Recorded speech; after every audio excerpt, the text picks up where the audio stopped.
என் சமூகத்தார்களே, நிச்சயமாக நான் உங்களுக்கு பகிரங்கமாக அச்சமூட்டி எச்சரிக்கையை செய்பவன் என்று கூறினார்.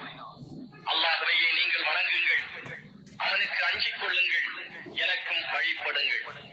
இவ்வாறு நீங்கள் நடந்தால் உங்களுடைய பாவங்களை அவன் மன்னிப்பான். மேலும் ஒரு குறிப்பிட்ட தவணை வரை அவன் உங்களுக்கு அவகாசம் அளிப்பான். நிச்சயமாக அல்லாஹ் குறிக்கப்பட்ட தவணை வரும்போது அது பிற்படுத்தப்பட மாட்டாது. இதை நீங்கள் அறிந்து கொண்டவர்களாக இருந்தால் என்று கூறினார்.